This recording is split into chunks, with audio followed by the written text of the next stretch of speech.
Hello, guys. It has been a while, but welcome back to the PulsarFire Paddock podcast with myself, Pro Dragonfire, and my esteemed colleague just over Oh, there on that's the other me. screen. There, that would be that would be you. Hi, everybody. Yeah, we are back. We're back. It's been the summer break.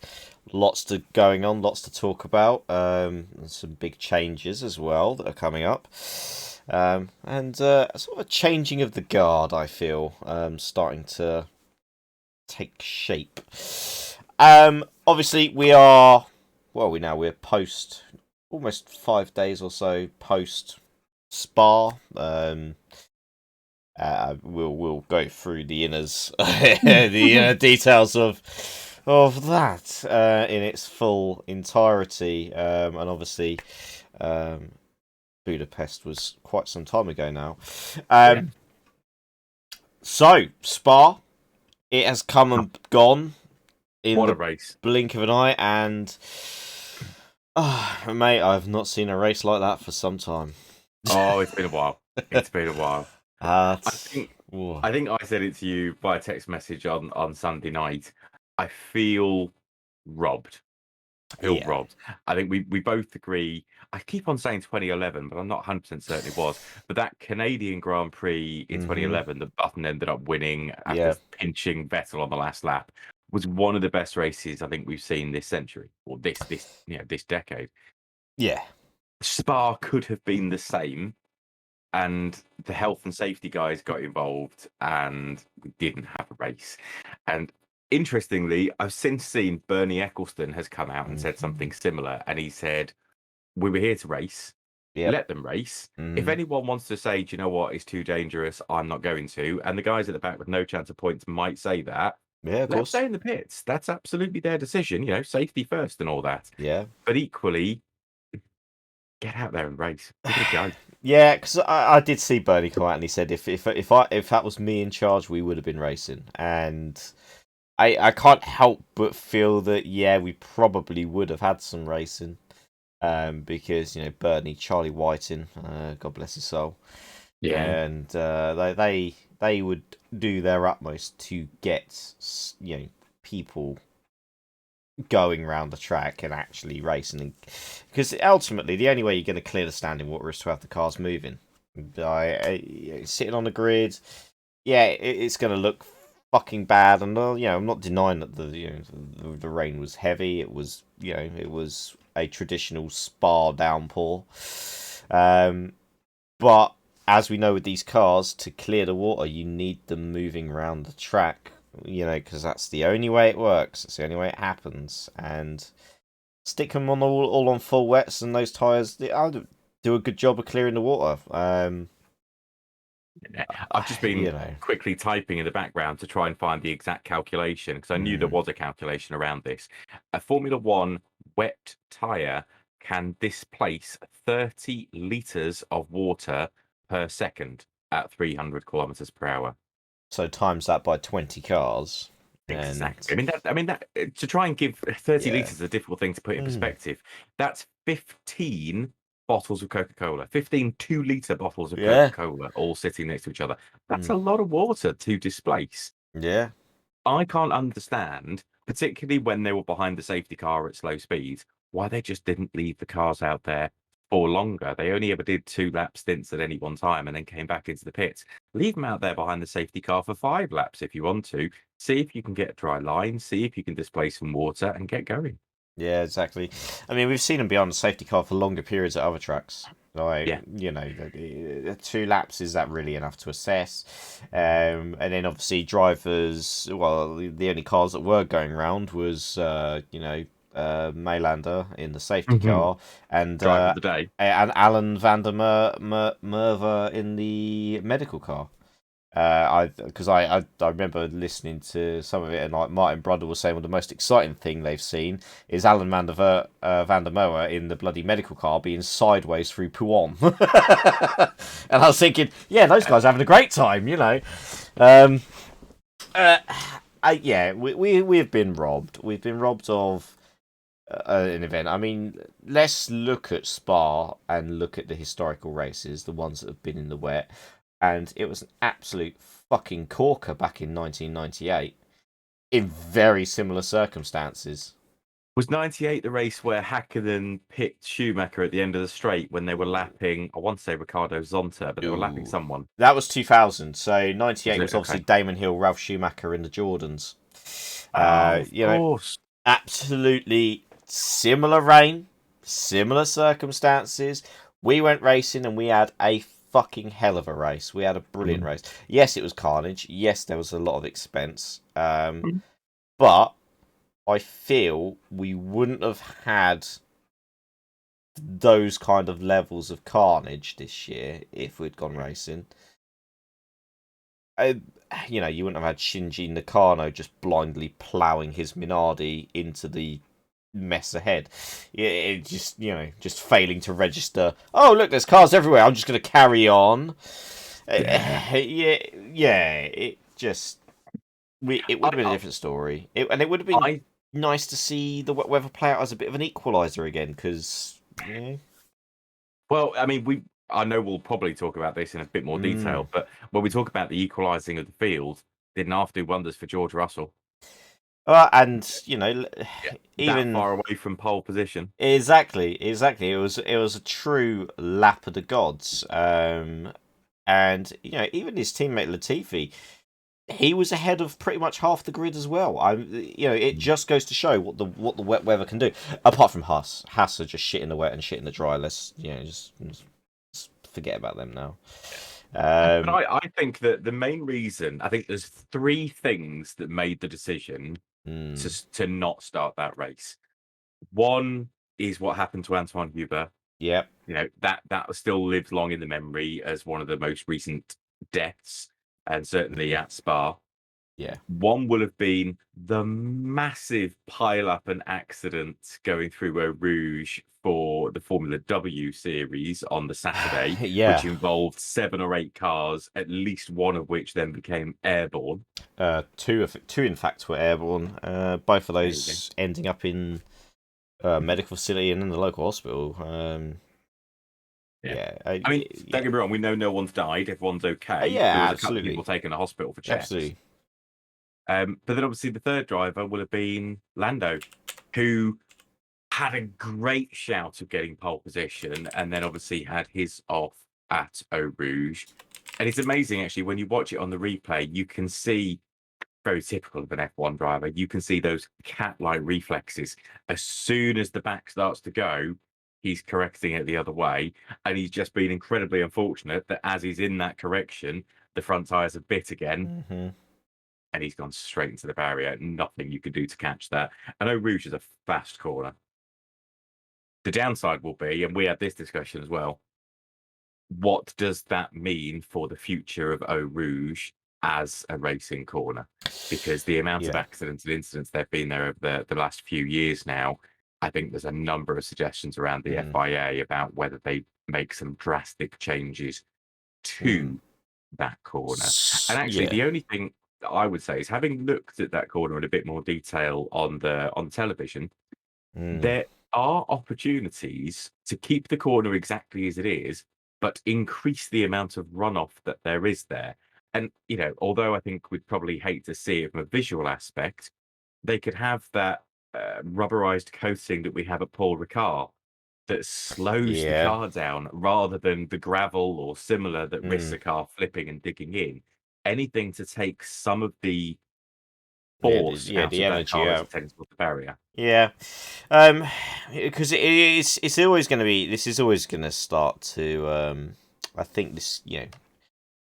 Let's just talk as a general thing. I think we are coming. If we're going to start to take away corners like Eau Rouge, if that is going to be ultimately what they decide, if they decide that what they're going to do is they're going to basically turn it into a straight run uphill and over the crest.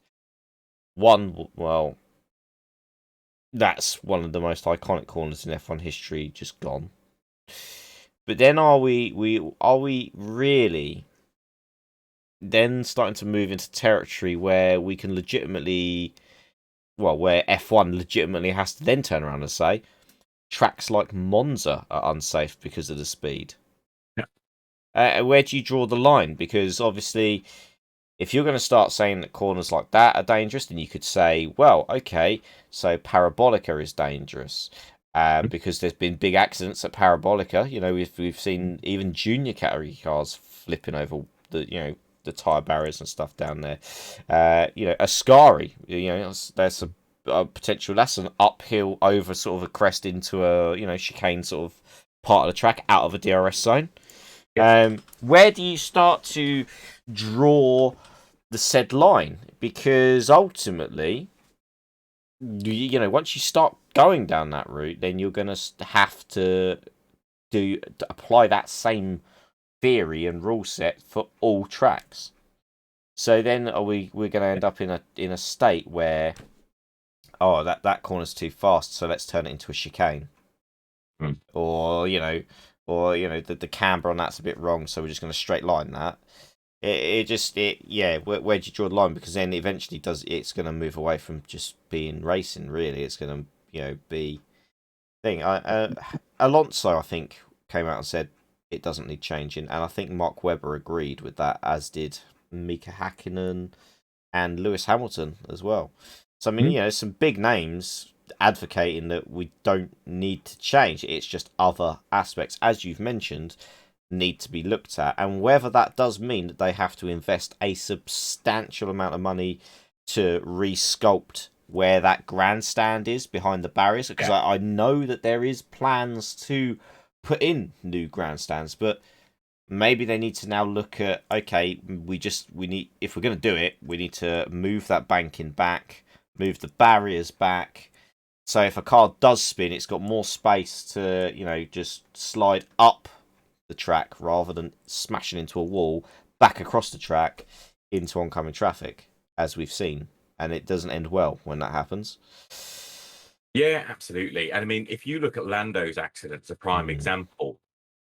So he's come round Eau Rouge and he's going back up, and the barrier obviously goes round the track, and he's caught it almost at the end of that barrier. Had that grandstand have been another 20 or 30 feet further back, and therefore the Armco barrier could have been another 20 or 30 feet back, A, he might have regained control before he got there, and B, he probably would have missed it and straight lined the corner. Worst case scenario, he would have taken both left tyres off the car and ground out along the Armco rather than bouncing back across the track. And that, for me, is the bigger problem with Eau Rouge, is because of the amount of energy going through the car as you hit the barrier. If you do in that position, you bounce back across the track. That is ultimately why we no longer have Antoine Hubert with us. It wasn't the initial impact that killed him. It was the secondary impact of another car coming through and hitting straight to the side. So I think there's lots of work that could be done that could make that corner safer without adjusting the corner itself in any way, shape, or form. And I think you're spot on, mate. I think, when are we going to say 130R needs to have exactly the same treatment? You could pick any track in the world and say there's corners that need to have the same treatment. What we also don't know, because we know that the 2022 cars are going to go back to utilizing ground effect. Yeah, exactly. Yeah. So you could look at this another way and say ground effect will be giving you, in essence, very artificial grip, but much heightened grip in comparison to what the cars do now. What happens if one of the skirts fails or something in the car fails so that ground effect is no longer doing what it needs to, and you're purely relying on mechanical grip and aerodynamic grip, which is significantly lessened because you've been relying on ground effect? You're going to go careering off the road at any corner. Yeah, exactly. There's so many things that I think if we go down ground, obviously we are going ground effect. That's just the plain and simple aspect of it. These things are things that are quite important that need to be factored in, because the safety brigade are going to be, jumping around on all of this kind of stuff. I guess only time will tell, really, as to where we're going to go. I'm sure the FIA will do their due diligence, safety reviews, and all that kind of stuff that they do. Obviously Michael Massey standing by the decisions as to what they made at the time, and fine. You're the race director. I'm sure you've got your reasons. But it's just, I don't know. A lot of it just does not sit right. I think it'd be a shame if we start tarnishing historic tracks such as Spa. I mean, we already lost the bus stop chicane, for Christ's sake. So I know, and they still call the fast that is there the bus stop yeah, chicane, it's which not a bus hurts stop. even more It's not a because bus it's not stop. a bus stop. It's not a bus stop. It's rubbish. That's what it But is. It's fucking rubbish. interestingly, I've just noticed in the background. Obviously, I researched earlier exactly how many liters of water an F1 tyre displaces, and I left that page up. And having looked down, there are some similar news articles. And I've just seen there's a news article here from Kimi Räikkönen on the 10th of October 2019 Oh, okay. for racefans.net. And the headline is Räikkönen states F1 looks ridiculous by not running on wet tracks. And I find, this is a conversation we've been having now for a few years, clearly. But I remember at the end of this Grand Prix, someone made the comment that modern Formula One cars are not designed to work on wet circuits. And equally, the Pirelli wet tyres are not as good as the previous sort of monsoon type tyres that we used to have back in the day from Bridgestone and Michelin. But that's not a sustainable model because you can't control the weather. You will have rain, particularly when you go to certain parts of the world. Turkey was it the Turkish Grand Prix last year that was a complete washout and was slippy as hell? Slippy as fuck because they'd just resurfaced, so they had all the oil from the new surface coming up as well. Yes, Yeah. yes, it was. Yes. And let's face it, Geniuses. Dragonfire and myself are both British. We know what the weather's like in the UK and how changeable it will be. Out of 10 Silverstone Grand Prix, you can guarantee at least half of those will be wet at some point. Oh yeah, absolutely. Yeah. This is You it. can't have a race car, particularly something like this, that can't race in the wet. And the one thing I will say, I was frustrated at having lost a great deal of my Sunday afternoon. I'm really glad I wasn't one of those poor souls that had paid a significant amount of money for flights, hotels, tickets to then stand in a grandstand or stand on the sides getting soaking wet to see absolutely fuck all. Those fans are the ones that the paddock should feel really embarrassed about. And let's not forget the FIA's standpoint on that as well, where they're saying that there will be no refunds. Yeah, because it was a race because enough laps were completed. Yeah, fucking bullshit. That is, it's absolute bullshit. Absolute that bullshit. stinks of just money grabbing. I've ticked the box. I've done the bare minimum I need to. You've seen your lot. Jog on. I'm sorry, that's not what F1's about. That's not what the sport and the spectacle's about. I very much doubt that's what any of the drivers want. No, exactly. Well, this is the thing. Like, yeah. Why would more to the point? Like, you go back. So to F1 of old. Charlie Whiting would always consult with the drivers and the teams, and he would gauge that. Now, I know that there are some rather sensitive people on the grid these days, and they lose their bottle in the wet. I think I'll say, and oh no, it's too wet to drive. And so, well, fucking don't race then. Just go and park up. Let the big boys get on with it, and go from there. But I don't know if that actually happened, really. It seemed to be all reliant on Bernd Maylander and Alan van der Merwe to feed back whether or not we were going racing. But they're driving, essentially, for all intents and purposes, a glorified road car. Yeah. So, I think part of the problem here is drivers very rarely go and have those direct conversations, but they make passive aggressive statements on the radio, knowing that race control monitor all their radio control. Yeah. If I remember Yeah. rightly, every driver on the grid, Lewis Hamilton included, who's seen as a bit of a wet weather specialist, all said it's too wet to race. We can't do it. One driver out of the lineup was going, it's fine. I don't see the problem. And of course, typically that was Max Verstappen. And that will be for two reasons. One, he wanted to catch up the deficit to Lewis because he was behind in the championship. And two, he's front of the pack. What he doesn't have to deal with is the spray from every other car flicking up into his eye line and visors.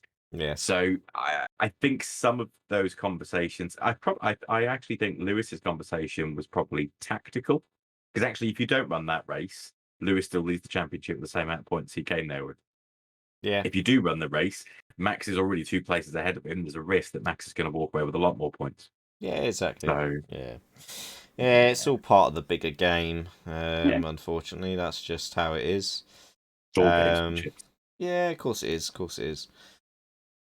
But that's where we are, isn't it? Well, it's going to make our driver rating conversation interesting, though. Oh yeah, great, fantastic. I think we'll just base it on qualifying. We have to. There's nothing else you can do. I mean, of course, one of the drivers out of all of this carnage that did fuck himself over and screw himself of points, Sergio Perez. I know. Do you know what? I feel for him. I really do. I was like, no, because at first there was hope in me that said, Red Bull's done that before at Hungary, like they can fix that. And then when I saw that he was properly like bedded into the wall, it was like, oh no, this one's a bit more a bit more serious. But yeah. It's a shame, because had we gone racing, we would have had Perez in the Red Bull coming through the field. And, Perez is not a bad hand in wet conditions. No, I'd agree with that. He's proved that in the Sauber days, the glory days, and obviously for the Racing Point last year. Yeah, last year in mixed conditions.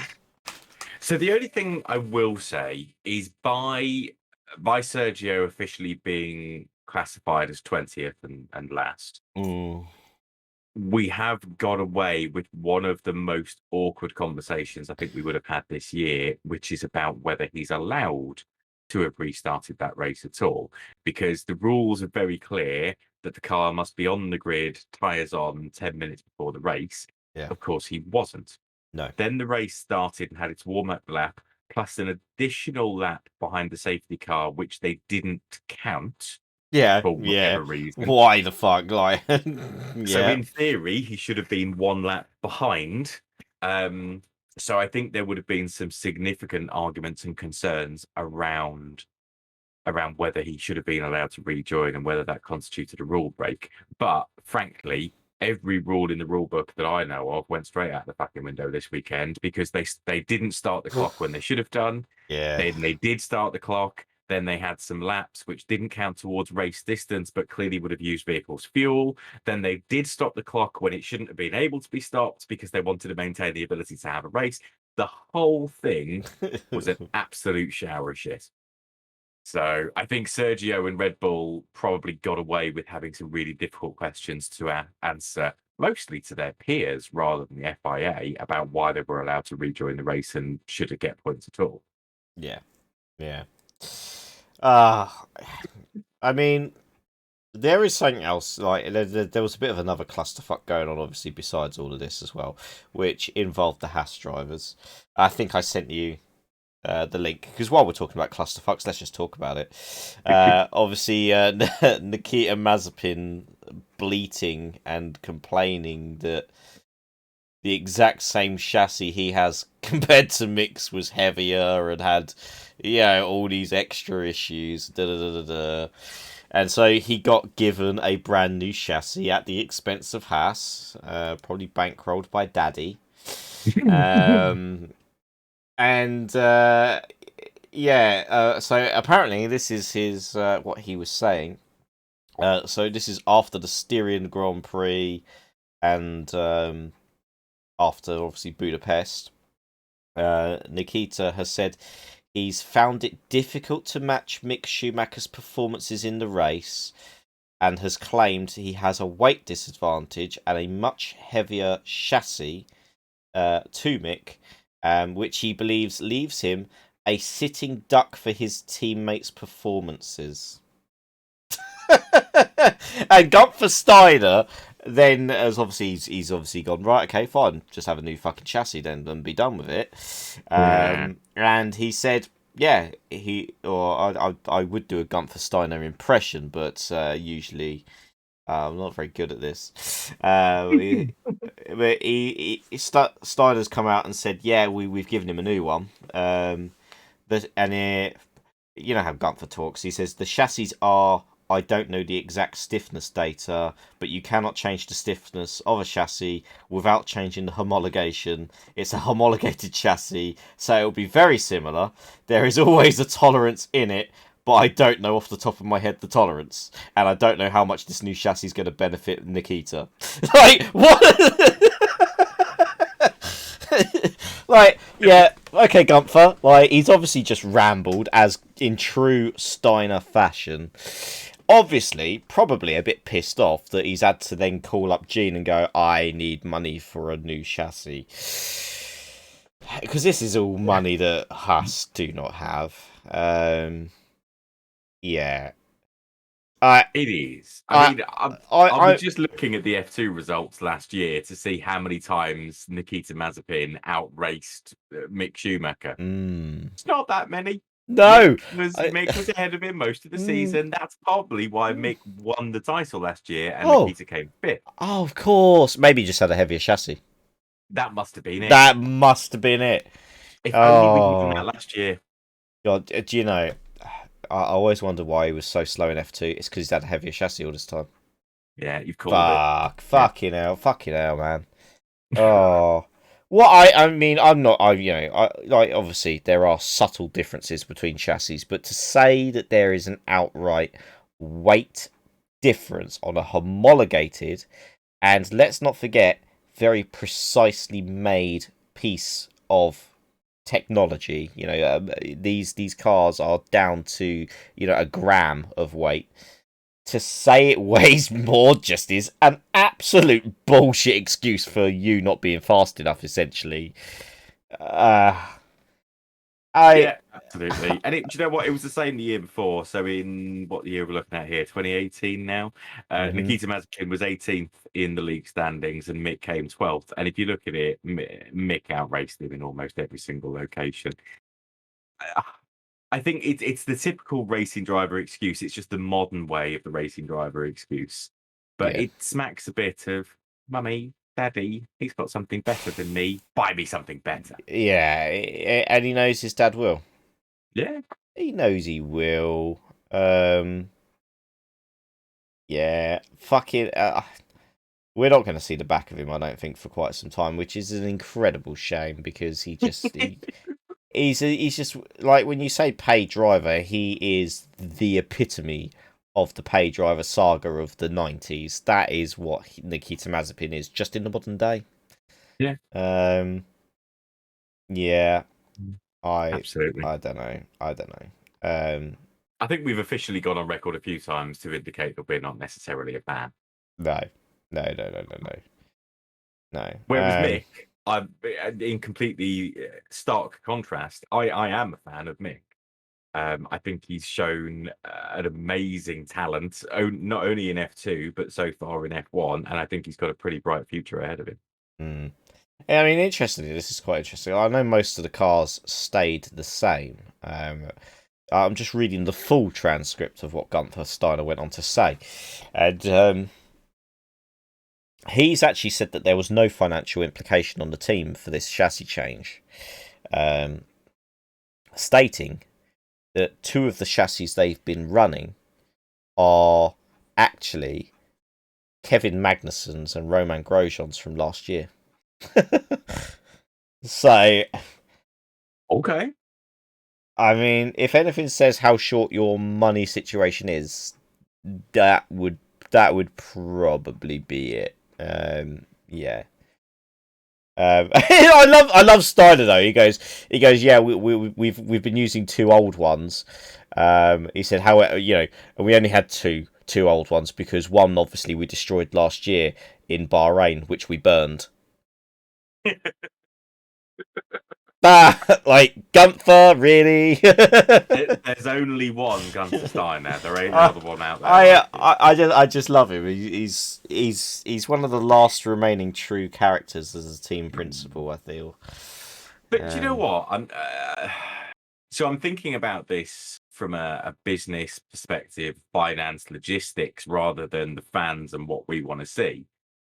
Kind of makes sense. And if I was in Haas's shoes, I'd probably be doing something exactly the same, because my suspicion will be is that they are pouring their resources, their finance, and their development into the 2022 car for the regulation changes, because you're not going to get the back of the grid car to be up challenge the Mercedes in 1 year with the same technology. That's Einstein's definition of madness, is doing the same thing and expecting different results.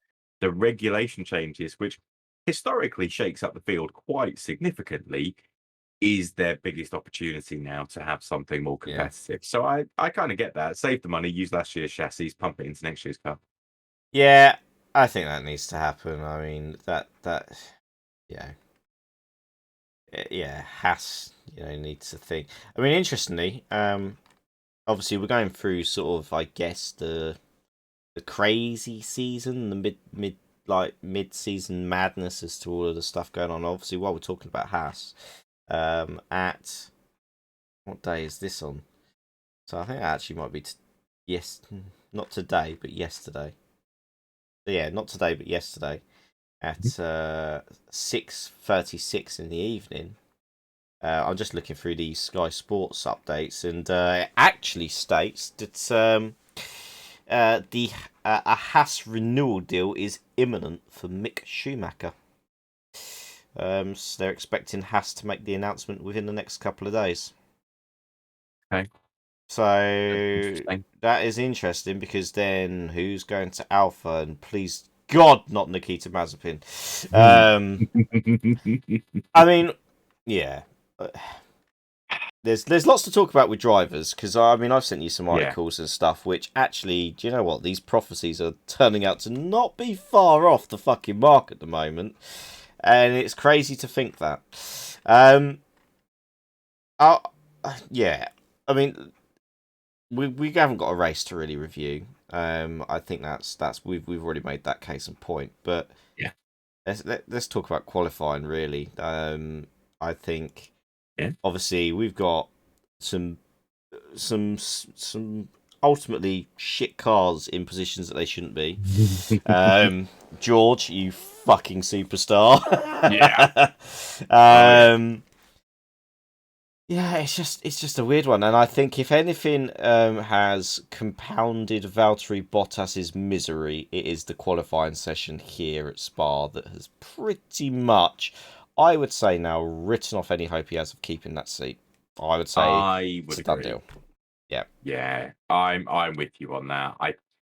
I think the writing has been on the wall for some time for Valtteri Bottas. We've said it a few times. We suspect the move and what will happen from it.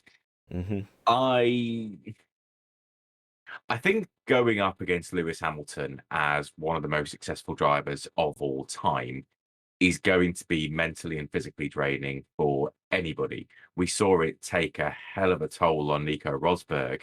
We saw it take a toll on Fernando Alonso back in the day as well. Yeah. The only people he's ever successfully teamed and partnered with have historically been drivers that are not on his pace. People like Heikki Kovalainen, people like Checo Perez, or no, we didn't have Checo Perez, did he?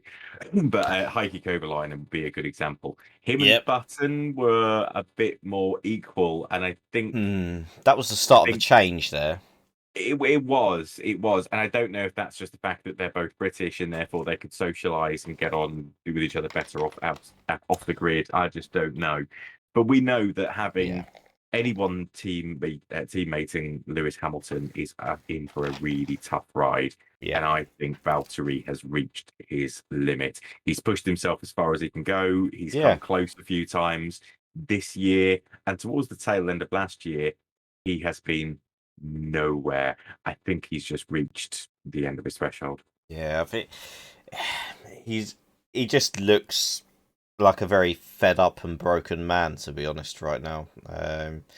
He doesn't give across that kind of, the calm, chilled vibes he had when he was at Williams, when, by and large, he did start to have quite the measure on Felipe Massa.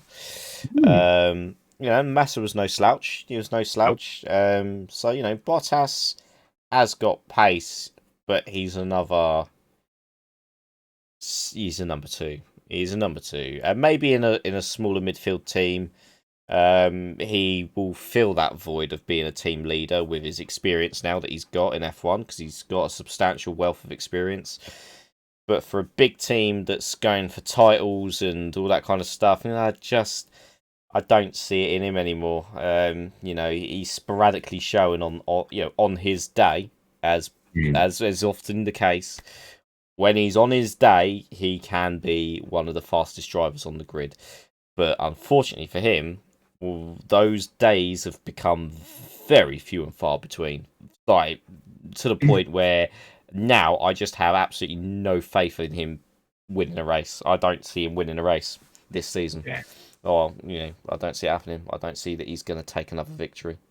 I think you're right. I think his chances now are going to be too few and far between Max and Lewis.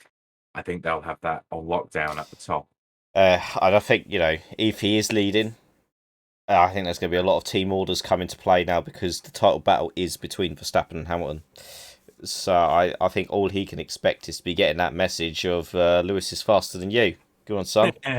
Yeah, get out the fucking way. Yeah. Yeah, absolutely. So I'm going to make a call of what I think is going to happen. Oh. And I'm going to caveat this ever so slightly, because I think there's two possible directions that this could go. And I think it depends, A, on Valtteri's motivation to remain in Formula One if he's not going to be in a championship winning car, or a race winning car even. Yep. And two, I think the other part, it will come down to finances. Okay. So what I've been reading online is Valtteri to Alpha. Yes. I don't see that happening, mostly because Alpha, as a junior team, effectively to Ferrari, are probably going to be more interested in having a Ferrari Academy driver in there, like Callum Ilott or Robert Schwartzman or similar. I think what we're likely to see is a straight swap between Williams and Mercedes for Russell and Bottas. Bottas will go home. Russell will get his chance in the Merc. The reason I think that is because Mercedes provide the engines to Williams, and George Russell is effectively on loan to Mercedes. So the cost to paying his salary and similar is not really there for them. I think the only things that would scupper that is Williams will probably want Mercedes to offer them financial support to cover Valtteri's earnings. And does Valtteri want to go to a Williams if it's not going to be a race-winning car? If neither of those can be sought out, I think what you'll see is Nick de Vries in the Williams next year. And I don't think you'll see Valtteri Bottas on the Formula One grid in 2022 at all. Okay. All right. Well, you heard it here, folks. So far, the prophecies are taking shape. But yeah, I think that's probably the more realistic outcome. I would be surprised if this gets announced as Valtteri going to Alpha. Because I know that they're also saying that Antonio Giovinazzi's going, and I'm like, well, he's got a fucking contract, and that's as far as 3 years. Yeah, it was maybe a 3-year contract. Now, we know, obviously we know in experience that contracts in F1 mean very fucking little. Let's not beat around the bush on that. They do, and they get severed for whatever fucking reasons, and that's the way it just goes. But I'd be very surprised if Alpha go for a completely 100% fresh driver lineup. I'd be very surprised about that. I But would as well. yeah, I I don't think foresee that happening. I think the only team I know who did that recently was Haas. Mm, Hasn't necessarily worked out for them. Mick's shown flashes of brilliance, but the car's nowhere, and it never yeah, will be for the rest of the season. And I suspect that's why they felt comfortable to go for the double change. yeah. Otherwise, I can't imagine why you would want to go for the double change. No, no, I wouldn't have seen any other reason. Obviously, a year of maybe saving finances in the immediate to plow into next year's car with the rule changes. Yeah, fine. Not a problem. Um, Yeah. a team like Alfa Romeo, which is essentially still Sauber, let's not forget it's still operated by Sauber. Mhm. I would not see that happening with them. I think that they'd still want to keep at least one driver on board. And, with Kimi announcing retirement, that one driver is Antonio Giovinazzi. And we've already had this discussion. Is Antonio Giovinazzi a team leader? The answer to that question is no. No. Hang on, hang on. Oh, No, fuck. let's not forget your YouTube Oh, commenter. Vanny. I'm sorry, mate. I've done it again. Jesus. Fuck's sake. As we know, Antonio Giovinazzi is the best driver on the grid. Oh. He's just been sandbagging for the last 3 or 4 years for Mm. reasons unknown. Yeah, doing fuck all against the driver who's retiring. What? Oh. Shit. He's 41 years old. Or was he 41? Did we say he was older than 40 that? Can't is. remember. No, he's 41, isn't he? Yeah, he's 41. He'll be He's no spring 42. chicken. I think he'll be 42 before he actually goes. Is that right? You Something will. like Yeah, that. he'll be 42 in October. So next month. Yeah, so. Yeah. I don't know. No, Antonio as a team leader, I think if you're gonna have Antonio as a team leader, then you're gonna have to put in one of your real hot shot guys in the second seat that can possibly do something. Now, you've got Mick Schumacher that you could move, and then that would prevent the whole Mick Nikita bullshit going on at Haas. Yeah. And we'd actually get to see Mick in what I think would be a more reputable vehicle on the grid. And interestingly, obviously, Callum Ilott is making his IndyCar debut. Don't know if you've seen this announced. Callum Ilott will be making his IndyCar debut at, where is this fucking racetrack? Oh, don't know. Yeah, he's at Portland. He's making his IndyCar Okay. debut. Portland, Maine. Yes. Okay, So, that'd be interesting. well, here is an interesting thing. So, also detailed in this article, it goes on to talk about Callum Ilott, because I think Callum Ilott is probably one of the hottest prospects coming through motorsports junior categories. We agree on that. Yeah. Now, interestingly, he was obviously runner-up to Mick Schumacher in Formula 2 in 2020. Finished second in the Formula 2 Championship. However, for whatever fucking reason, he's not actually had a consistent racing program since that runners-up position. Obviously, he's made his first practice debut with Alfa Romeo at the Portuguese Grand Prix. He's raced at Le Mans in the Ferrari GT car.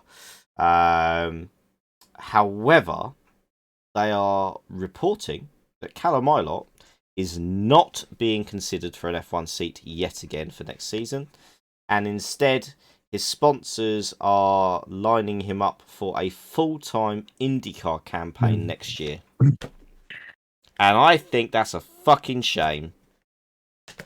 I agree, but I suppose the opportunity has to be there for there to be a seat. He's not going to go straight into a Ferrari because Ferrari are not going to do that. If Ferrari are going to promote anyone at the moment, it would be somebody like Mick Schumacher. And even then, I think it's too early. I think they'd be looking more for a tried and tested driver. Yeah. Your opportunities are only really going to be Alfa Romeo or Haas.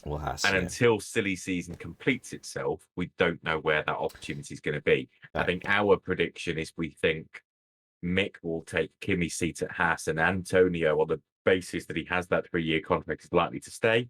That creates a stable team, and that leaves a live vacancy in the second Haas alongside Mazepin, which could be an opportunity for Callum Ilott, or Robert Schwartzman or another academy driver.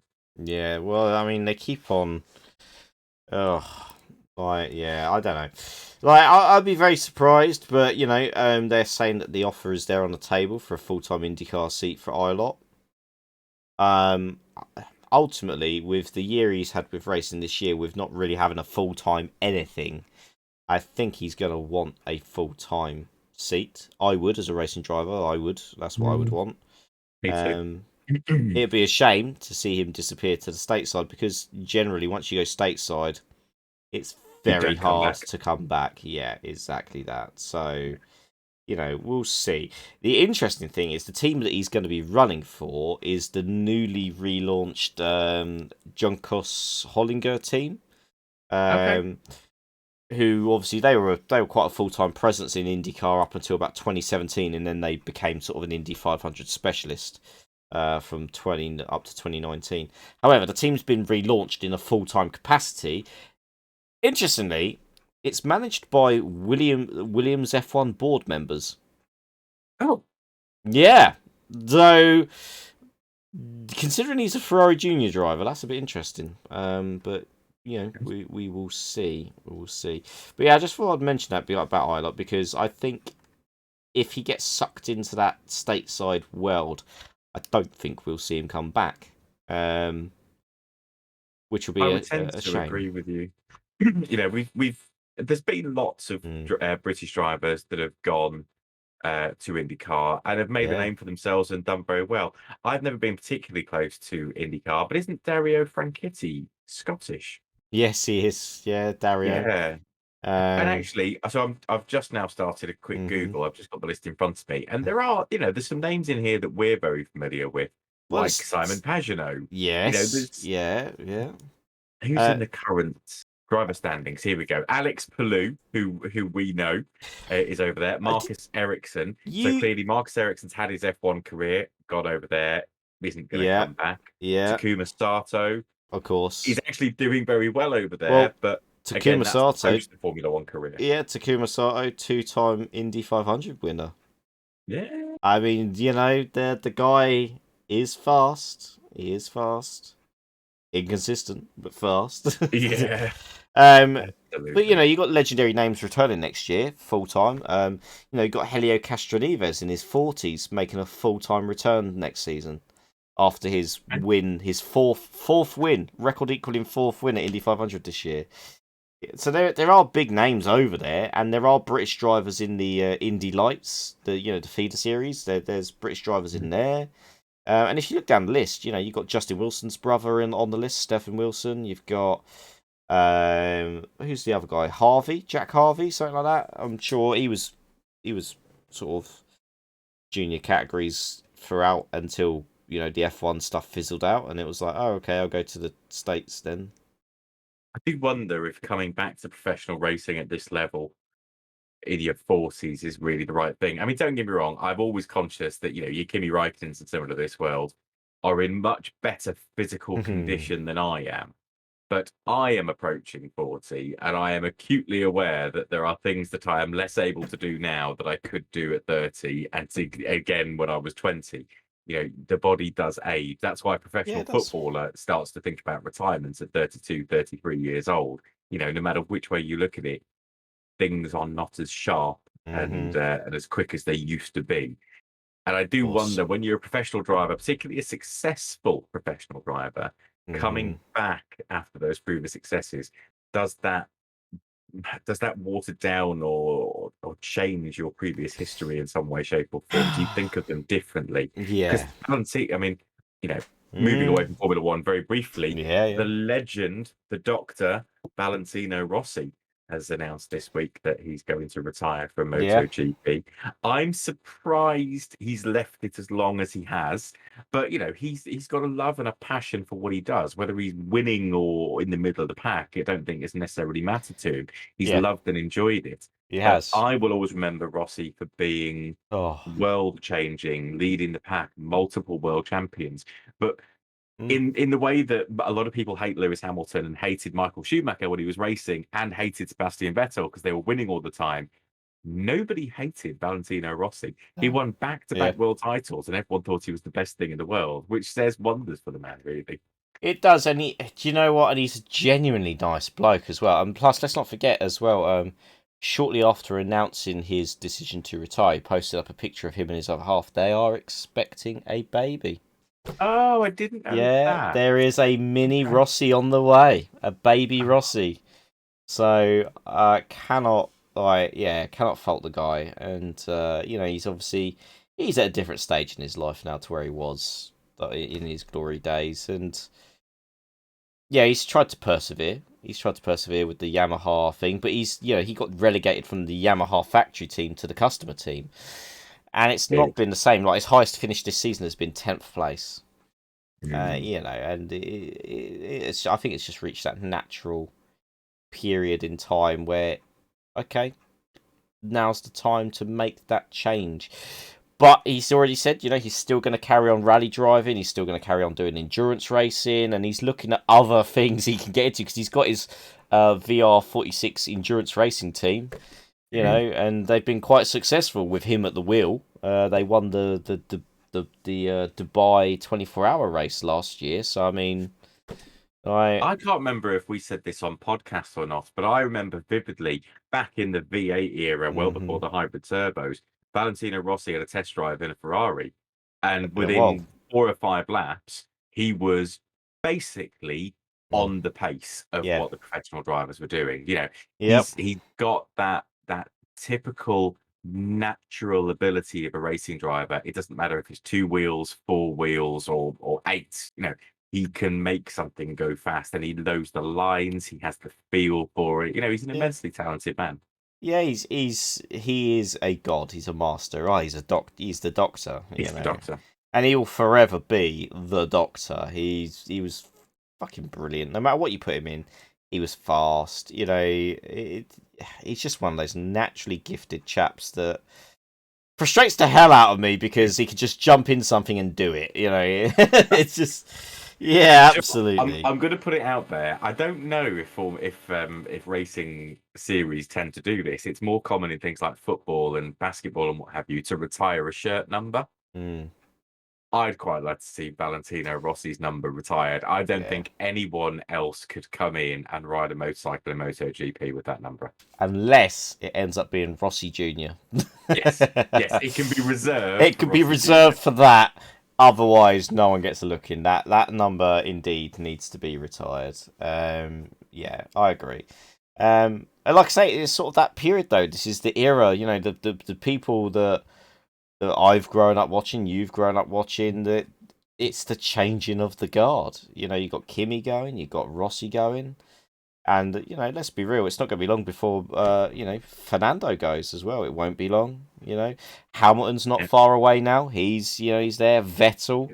These are all big names, really. Big names from our era.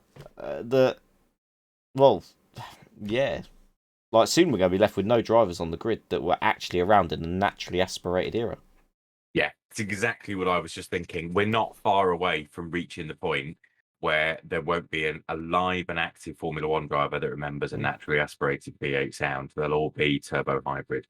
And yeah, that is actually quite sad for me because I remember the previous generation vividly. I remember Damon Hill, Jack Villeneuve, Nigel Mansell, and I even still have certain memories before that when I was much younger of watching Alain Prost, Nelson Piquet, and Senna.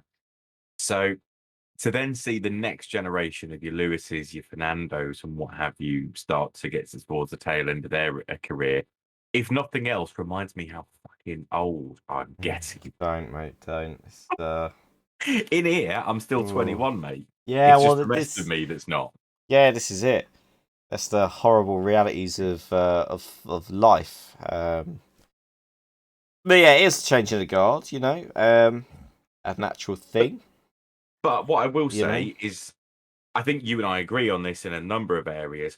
Some of the new talent coming through, I feel really comfortable to leave the future of Formula One in the hands of people like Carlos Sainz, like Charles Leclerc, like Lando Norris, like George Russell. They are immensely talented, but equally they're nice guys with it. You know, no one's got a Mm. bad word to say about Lando. Carlos, I don't know. You know, we talked a little bit about Lando's crash at Eau Rouge. Carlos Sainz was being interviewed during that, and you can see him sort of look up and see the camera and then ignore the question. And then everyone realizes what's going on, and Carlos just forgets everyone else is there because, of course, Lando was his teammate. He knows him well, and he just stares into the middle distance at this camera and doesn't respond to anything until he sees him get out of the car and knows he's okay. And he goes, "Okay, he's okay." Mm. That I like that. That sort Mm. of human touch to the sport is exactly what we need. And And I'm comfortable these guys will do a great job taking it forwards. you know, let's not forget as well on the human touch, Seb Vettel pulling over, making sure Lando's all right. It was very, very reminiscent of the Ayrton Senna Eric Comas at the same part of the track. Oh, was it? I thought Eric Comas was going up the hill towards the bus stop. No, come on now, people. That was the top of Eau Rouge, Radion. Was it really? Okay, Mm, I'll take your word for it. it was, And yeah. secretly Google it in the background. Yeah, oh yeah. Secretly Google it. I can see you. You got cousin nothing. I'm invisible. But yeah, very reminiscent. And do you know what? And I will say this again, and I've said this before, and I've said this a lot. It shows the change from Vettel in his Red Bull days. Yeah. Very much shows that at the moment, like, because Kimi is kind of like the distant uncle that has no emotion, you know. But Vettel is now, for these, it seems to be the father figure, you know. He's that, you know, he's out there, and his intention at the moment is to look out for the best for everyone. It seems, you know, yeah, he's litter picking. He's, you know, he's race directing, saying it should be red flagged. He's the medical car checking on Fernando. I mean, this guy is, do you know what? I rated that so much. I was like, that right there, that shows that, you know, when the fucking chips are down, like, they're all looking out for each other at this moment in time, which is fucking awesome. Now, they are. I am going to say one fucking thing on this, and Go on. it was a thing that really like griped us before when Lewis Hamilton was criticised for celebrating pole position while a driver was in the medical facility. Oh, what fucking happened here? Lando Norris was in the fucking medical facility, and Max Verstappen and George Russell were celebrating being on the front row. Forget George, but Max Verstappen was celebrating. So fuck off. Like, that's bullshit, and they know it. Like, yeah. So I said exactly the same thing to someone, and I was challenged on it by saying, "Well, it's not like it was a live incident, and he knew he was okay." what the fuck? No.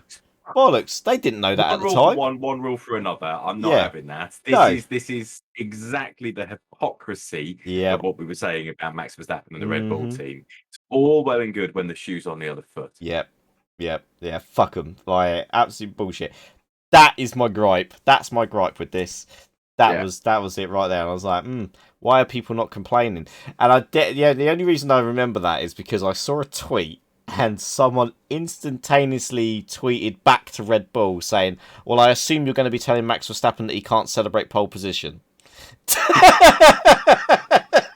And I was like, so that is it's brilliant. funny you should say that, and I don't know if I'm going to be able to find the tweet now, but I follow Chris Harris, Harris Monkey, on Twitter, and he's usually brilliant. This weekend, he was very consciously antagonistic, but I did like one of his tweets that the Max Verstappen fans were all over. There we go. Presumably, Max won't celebrate pole if someone's still in the medical centre. Is exactly what he tweeted. And clearly, he's had to remove some tweets because there's something to say. I've deleted a tweet because that was clearly poorly phrased. But I did enjoy the few personal threats that I was sent through. Thank you, Twitter. So, you know, people have taken this very much to heart. It's always the way. You always get it. And do you know what, though? Like, this is something, and we've had conversations about this all the time, I think, throughout this season, being very conscientious of this F1 is for everyone kind of approach that the FA want. When you look at the F1 of old, So, and we only have to go back to early 2000s, well, 90s and so on. Yeah. F1 was a community. You had your drivers, you had your rivalries, but you didn't go out there making threats to one another. You know, and now it just seems to be the thing of, oh, if my driver's not winning, I'm going to make a death threat. Like, get over your fucking selves. It's racing. Are we talking about Formula One or just Dan just Tickton in particular? Well, you know, I mean, yeah, Dan Tickton, an absolute fucking moron, and I'm glad he's lost his drive. Well, has he lost his drive yet? Well, he's lost his. He has. Yeah, he has. Good, fucking good. I'm going to actually give a slightly different side to the same coin, and I'm going to ever so slightly disagree with you. Oh, because I vividly remember the hostilities between Senna and Prost. Oh yeah. And that garage was divided between the two to the point where McLaren didn't go and challenge the fact that Prost and Senna went off together at the Senna S's in Suzuka. It was Prost who took his helmet off, saw Senna rejoin, and go straight to the marshals and fight that himself against his own teammate. And that relationship there never really recovered, and there was issues for years. So there were always individual heated rivalries.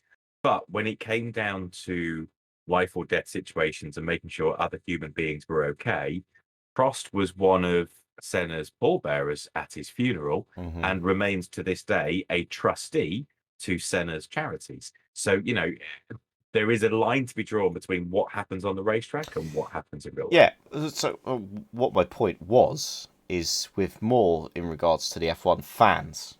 So, you know, back in the day, it was a much more respectful. You have your driver, I have my driver. Yes, there's the rivalry, but you weren't fucking going into situations and saying, oh, because your driver's won and they've had an accident, I'm gonna fucking stab you and your family and all that kind of shit. It wasn't. It's just I don't understand that mentality, to be honest. Well, that unfortunately is social media. It is. It's social over. media and people thinking that they can just say whatever they want because freedom of speech. It's like, well, there's offences there. It's been really interesting to me recently. So, you know, taking a slightly different tone to this conversation, but obviously, given the role that I have, I've been fortunate enough to be able to work remotely most of the time for the last 18 months, going into the office where needed. I've had to be in the office a few times this week, over the past few weeks. And every time I've seen someone who I've only met through Microsoft Teams, they've gone, oh my God, I didn't realize how big you were, because I'm about 6'4". So, you know, sitting on a video call, I just look like this little tiny dot. But no, in real life, I'm 6'4" tall. And actually, this to me typifies the difference between the internet and a bar. If you and I were having this conversation at a pub and someone disagreed, no one's going to come, or very few people are going to come up to you and me and go, you're fucking wrong, and I want to take it outside. But when you're sat behind a keyboard on a computer, everyone and their wife's happy to have their opinion and call you out on it because they don't have to face the consequences with it. And this is where the whole Be Kind campaign is starting to try and kick off and gain some momentum, because people are needlessly and consciously sometimes cruel online, and they just don't need to be. Yeah. We're losing the human touch in that respect. Yeah, we are. Very much so. Very much so. And it's a shame. It's a shame it's come to it. And, you know, we're having to run all these campaigns and all this kind of stuff.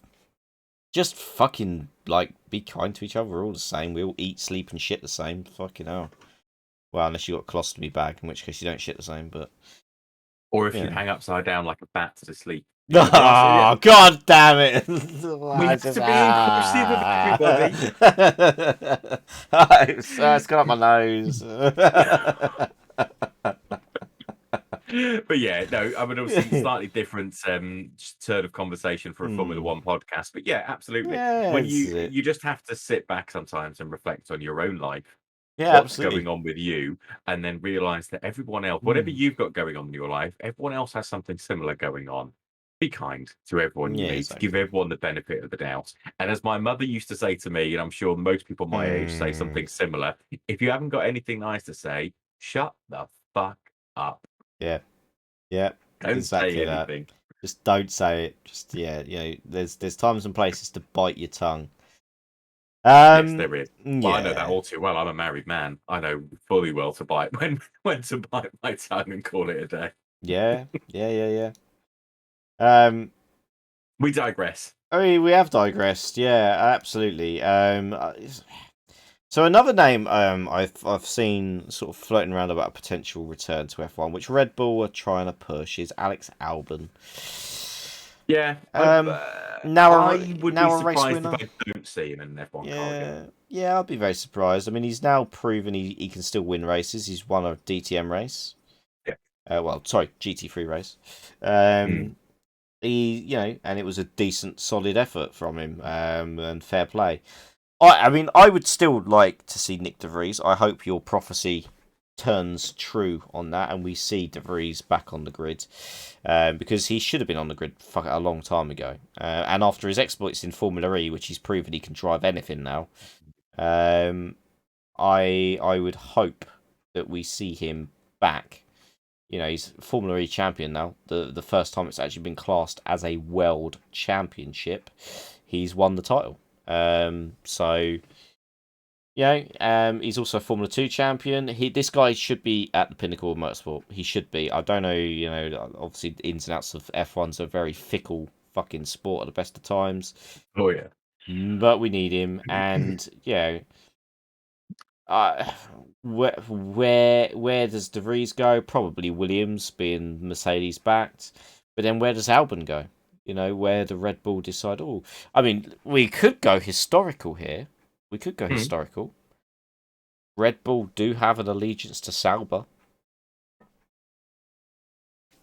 They do, but given the engine provider, I'd be surprised if they went that route, unless there was going to be some option for Red Bull to provide the Tacua Red Bull Honda branded engine. I don't even know what they're calling that now. They've changed the name of it again, haven't they? What the fuck are they calling it now?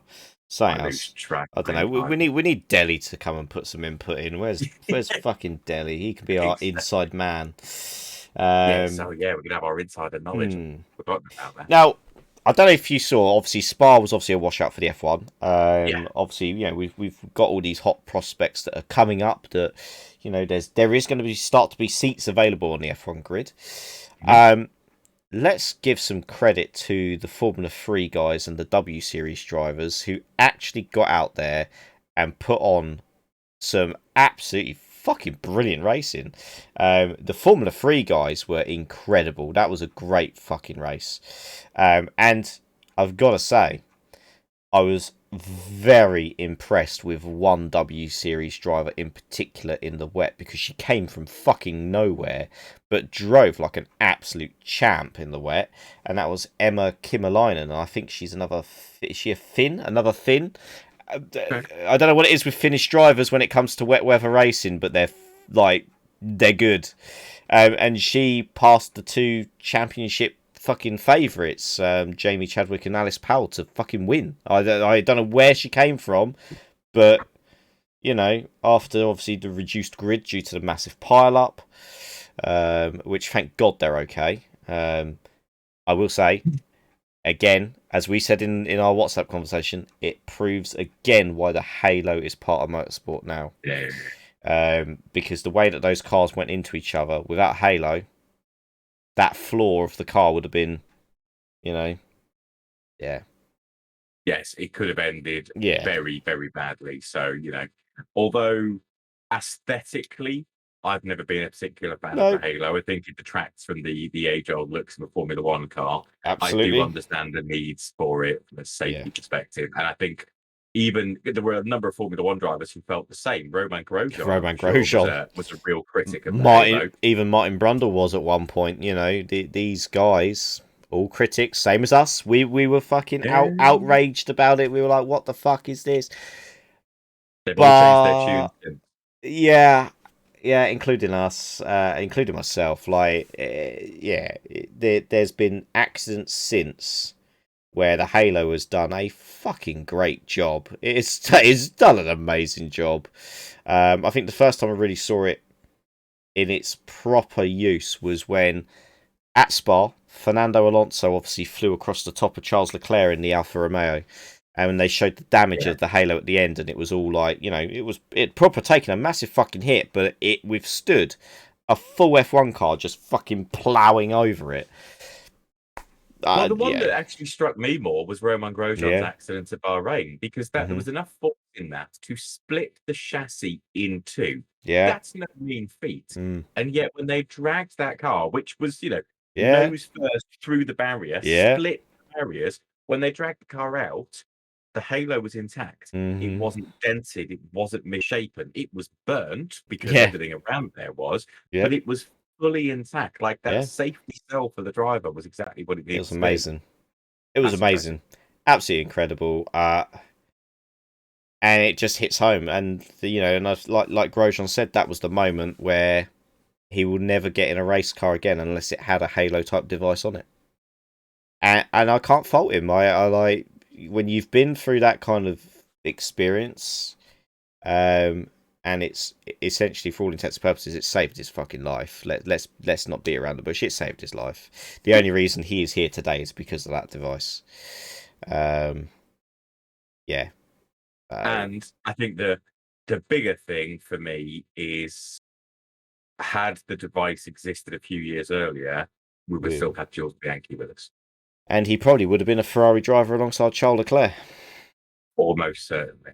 And that, what different era we would be living in, because I reckon Jules would have been a solid, title contender, race winner. Because the miracles he was doing in that little Marussia or Manor, whatever you want to call it, he was pulling out some great results in that car. Just an awful all-round car, but he was doing wonders. And yeah, I miss those small teams. And we miss drivers like Jules, and it's just that freak accident that's obviously caused the issues. Well, No, absolutely. And I think we've had a few discussions about this, but it wasn't that long ago. It was certainly in living memory that you expected to start a Formula One season, and not every Formula One driver would end that season. That in the 70s and the 60s, that was just the norm. Yeah. But we sometimes forget that we had that horrible, incredibly dark weekend in 1994 at the San Marino Grand Prix, where we lost Roland Ratzenberger and Ayrton Senna. And very But almost then, Rubens Barrichello. yeah, absolutely. Christ, that would have been an interesting trio to have all three. But yeah, so 2 deaths in one weekend in 1994.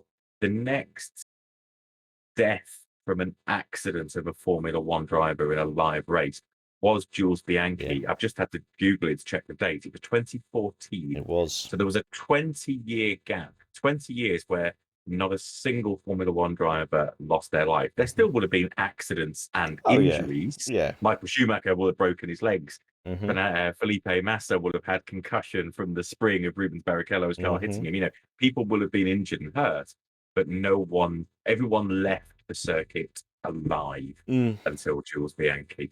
So it shook the entire paddock. Yeah, it did. It did. It almost sort of just become the norm, really. Yeah. Whereas back in the day, it was the norm to go to a race and lose maybe 2-3 drivers. It become the norm to go to a race weekend and not expect to lose someone. It's just times have changed. It's a shame. It is a shame that everything that's come from that, though, has been a massive step forwards. And at least in some respects, at least his legacy will always live on in the fact of substantial work has been done to not ever have that situation again.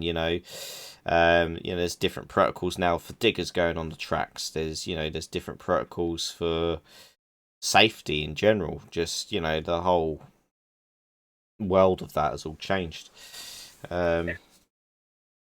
It's one of those, isn't it? It's just something we never expected to happen, but it did.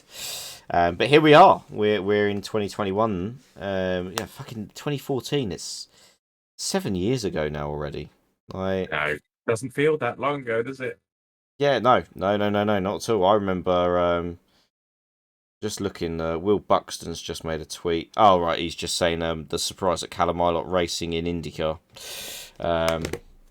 Yeah, I'm as surprised as he is, to be honest. It just popped up. There's another Fittipaldi as well. I don't know if you've seen another Fittipaldi is going to be racing the remainder of the F2 season because someone ran out of money. Another Ferrari Junior driver, David Beckman, all of a sudden hasn't got money to race Formula 2. He's been dropped. He hasn't got the finances. Interesting. Okay. So he's now been replaced by Enzo Fittipaldi, who's the grandson. This presumably is a grandson. Yeah, grandson. Yeah. So he's the brother of the Haas F1 reserve Pietro, who raced in place of Grosjean. Yeah. Okay. It's an interesting one that a lot. I see this problem with a lot of Ferrari junior drivers. So Alesi's son never had money to race, and now Beckman. It's like, so what do you get out of the Ferrari Academy? Like, yeah, it's a weird one. I've just seen it pop up on the thing saying that they've announced, obviously, because it's a Fittipaldi, it's going to be a big announcement. It always is. For Fittipaldi's grandson. I mean, he's got loads of bloody grandsons. Yeah, he just. It is something I find a real shame, though, is that racing like this has become so prohibitively expensive. Yeah. It doesn't feel that long ago. British touring cars. Oh, people would just John Cleland. Back in the days of the Super Tourers and John Cleland, the man owned a Volvo dealership. He was a car dealer. Yeah, but yet he was able to go and race in multi-million-pound weapons by the end of the Super Touring era. But he was able to go racing every weekend. It was televised, and he had the time of his life. And he was not bad. Two-time world champion. Yeah. Won it twice. When did racing become so prohibitively expensive that you can't just have you and me rock up at the weekend with a car that we built in the garage on the back of a trailer and go out there, be competitive and have fun? I get it at Formula 1 level. Yeah. But the feeder series, the lower levels, shouldn't be that expensive. Martin Brundle and the guys all started in Formula Ford on peanuts. Yeah. Tiff Liddell won his Formula Ford car in a competition and then took that racing around the country and made a name for himself.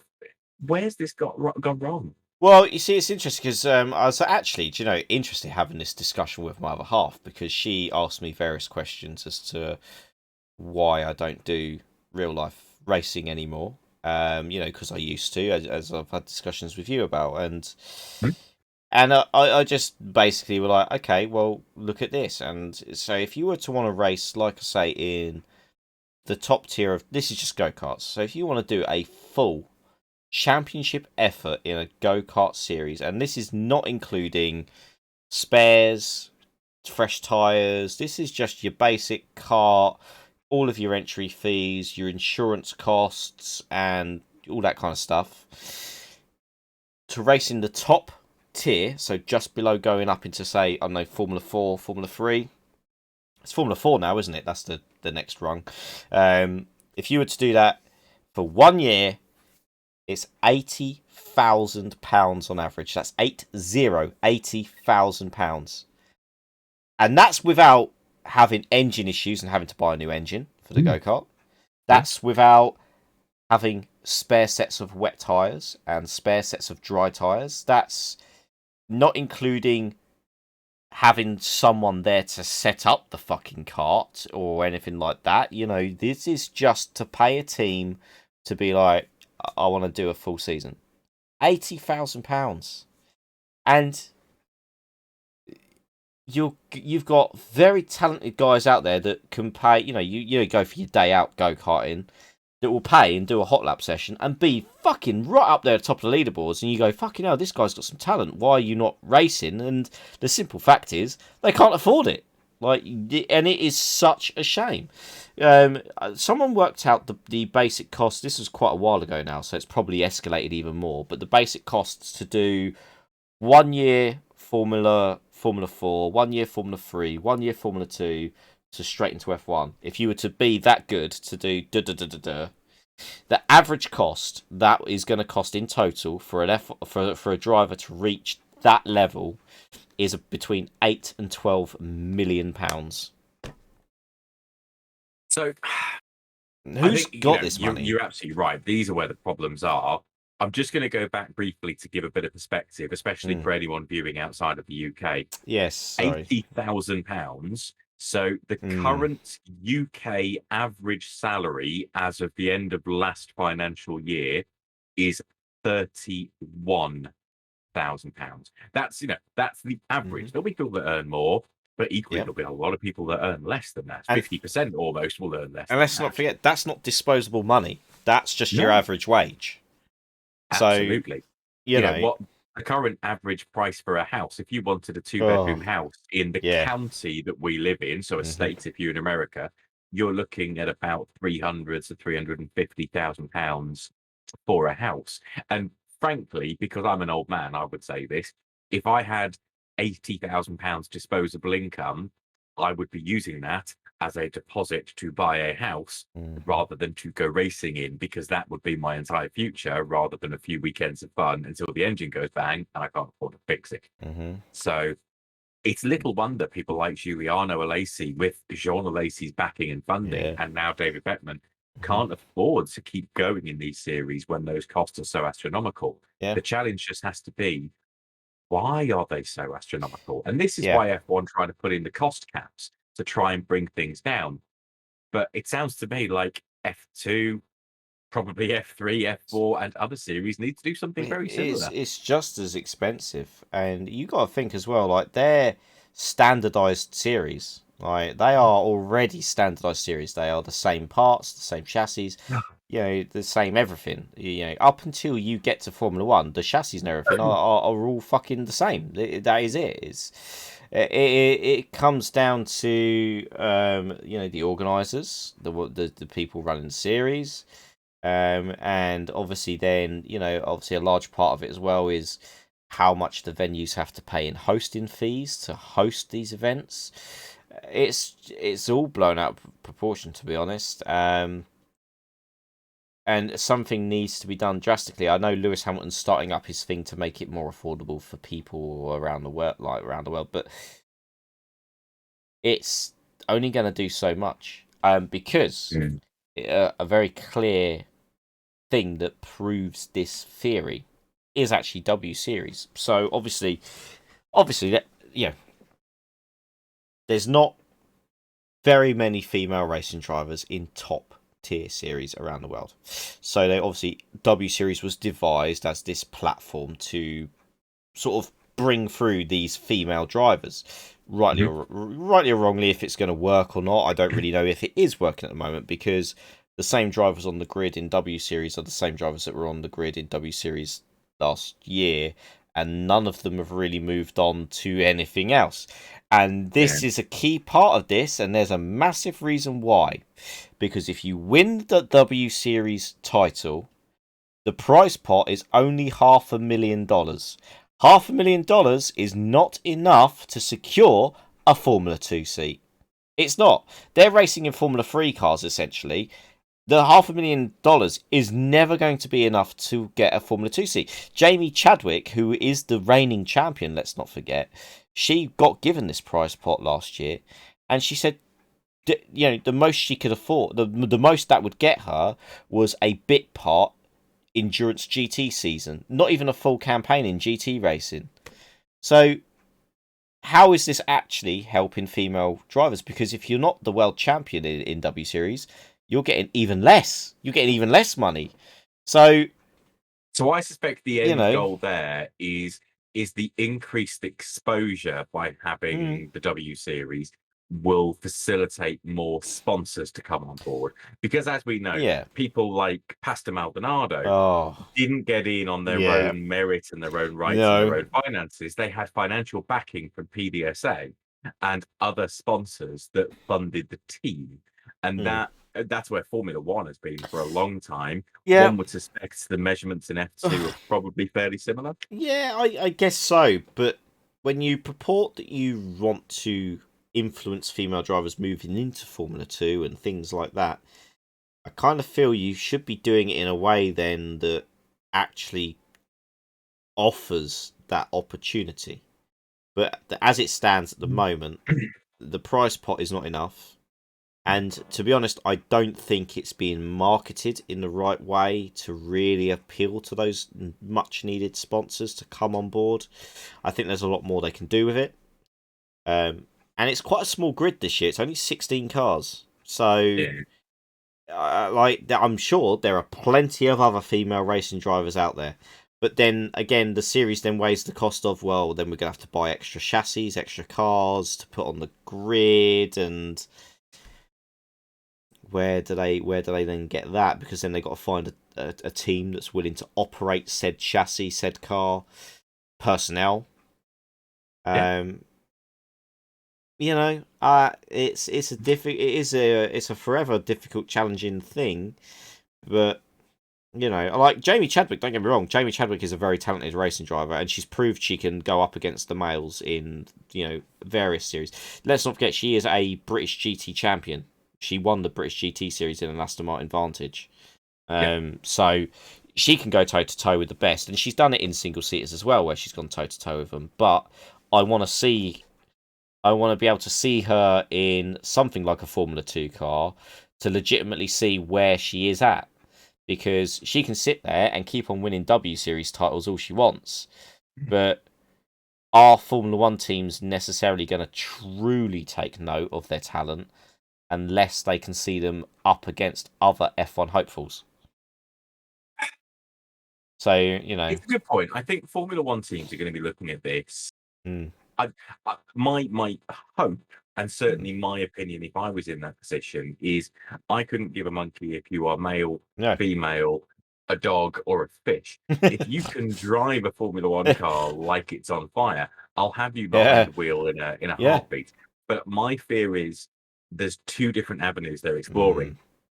One is who's the fastest to drive the car, and that's where your Mercedes, your Red Bulls, your Ferraris are.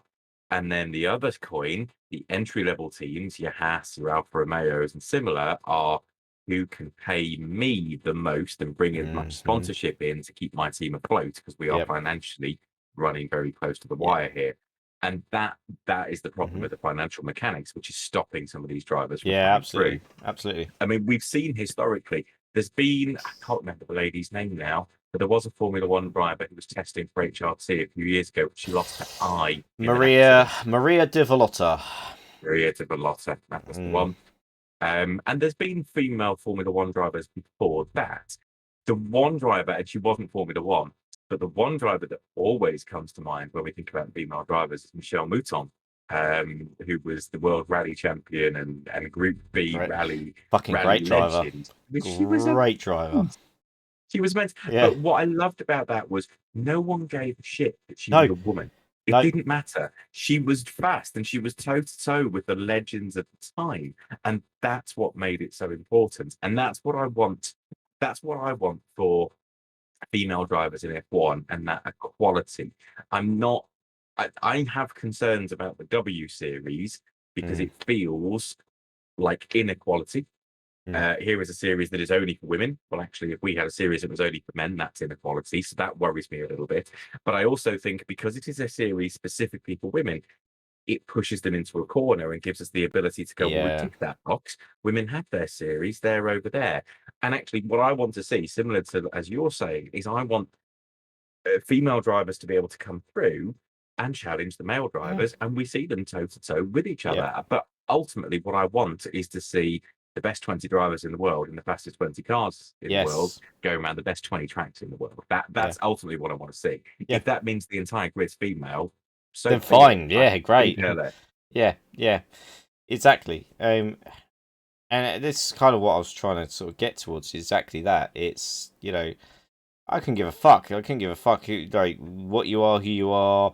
Like you say, if you can boot my fucking race car around a track faster than the other 19 people on the fucking grid, then you can sit in that racing car every day of the fucking week because that's how it should be. Absolutely.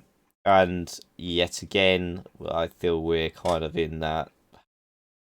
It's that thing. It comes back to money again, largely. Mm. You know, and how you get your name out there as well. You know. It does. I also suspect that there's a smaller pool. I think, Mm, the pool of young boys that have grown up wanting nothing more than to be a racing driver or a professional footballer. My suspicion is there's a much larger resource than women who have grown up mm, wanting to be a racing driver. yeah. And I think part of that will be genetics. If you go back all the way to our original genetic makeup, a lot of the female persona is around protecting the nest, looking after what's safe and secure, and a lot of the men's nature is I must go hunting. What's that on the horizon? Live fast, die young.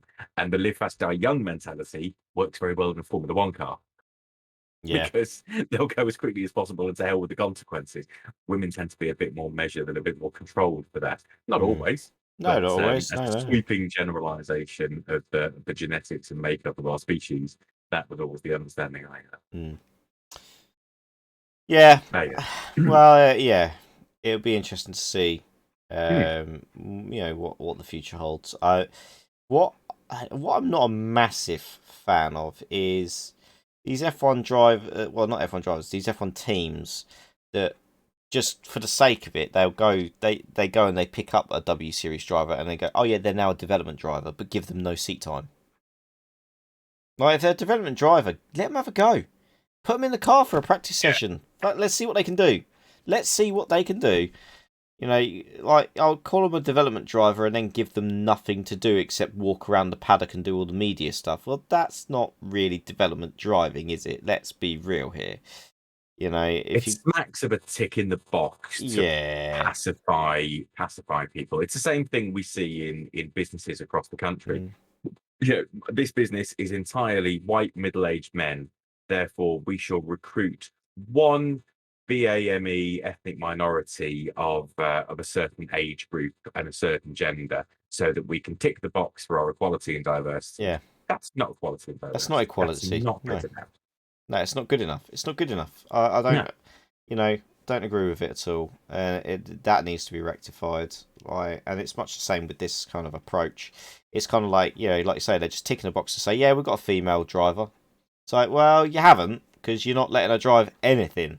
You're not even getting her out like in the old cars doing demos or anything. They're like, you're not even doing that because you're allowed to use the older cars to do demo runs and stuff. Well, put her in the bloody car. Give her a track day. You know, get her out on track round Silverstone. Like, yeah, do some filming with it. Obviously, do all your marketing stuff, but legitimately give her some track time, and then you can sort of weigh up where they kind of fit in. Are they going to cut it? Are they not? You know, if you're not giving them seat time, they're never going to make it. So, So yeah. the only thing that worries me a little bit about this, and I always thought similar when Maria de Vallota was Mm, driving and test driving back in the day as well.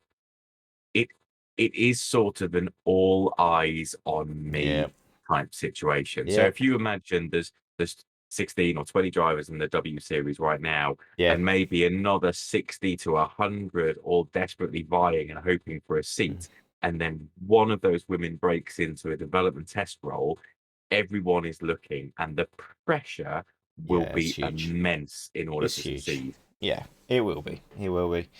Um, it's whether or not they can handle that as well. That'll be a big thing because that's to have the whole world watching you it's not an easy thing. It's not an easy thing at all, and there's always going to be some severe critics.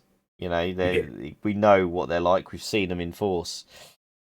Um, And there's some stoic sexists out there, oh I'm conscious having, the older generation to me, in my experience, people who perhaps in their 60s plus, yeah, the sexism is still there. The yeah, sexism is still rife. And it is. whereas, you or I might make the odd joke, we both know the meaning and intent is not behind Yeah, it. It's there to exactly. be Yeah, something amusing.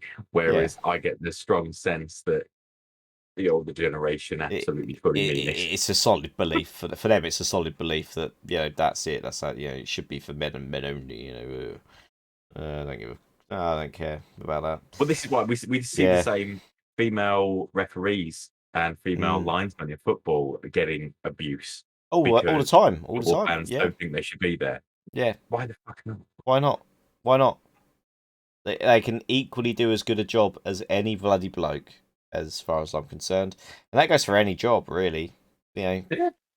It, Oh, not any job. oh God. Yeah. No. Oh God. I'm going to be Okay. controversial here, but Okay. I have always said a woman is going to find it very challenging to be a penis model. Call a spade. It's going to be hard. Jesus, I forgot about that. But putting that aside, yes, I'd agree with you. Yeah. Yeah. But yeah, it is. It's just one of those things, and it needs a lot more work. It needs a lot more change to come from various things. In this day and age, we should just be accepting of everyone for who they are and just fucking get on with it. It's life. Like, you're born, you live, you die. So, and it's all too short and fleeting. So, just for fuck's sake, no one gets out of here alive. No one does. We're not cyborgs. We're not going to live forever. That's just it's just the way it is.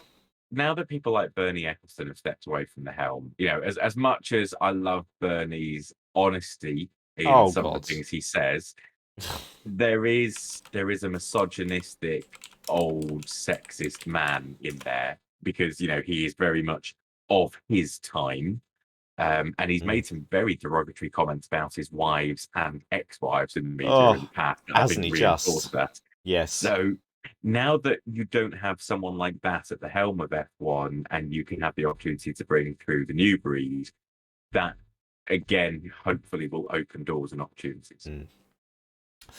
Now, I'm going to divert us just briefly, because obviously another big event that has happened whilst we've been on our summer break was Le Mans. We haven't even touched on it at all yet. We haven't. But I'm kind of hoping you weren't going to bring it up, actually. Mostly because I had every intention of watching as much of it as I can, but I have 3 children, and therefore my ability to watch a great deal of it was significantly limited. Of course. But I watched some. Yep. I mean, obviously, the brand we all expected to win won. Toyota, congratulations again. I think that was a foregone conclusion, really, wasn't it? Well, it was, but they only won. So the winning Toyota completed 371 laps. Yeah. And the Alpine, which was the next rival that finished 3rd overall, did 367, but they had issues. If they hadn't have had the issues through the race, it would have been a closer run thing. So the Alpine actually did a very fucking good job. One team, and I'll tell you now, I am so happy about this.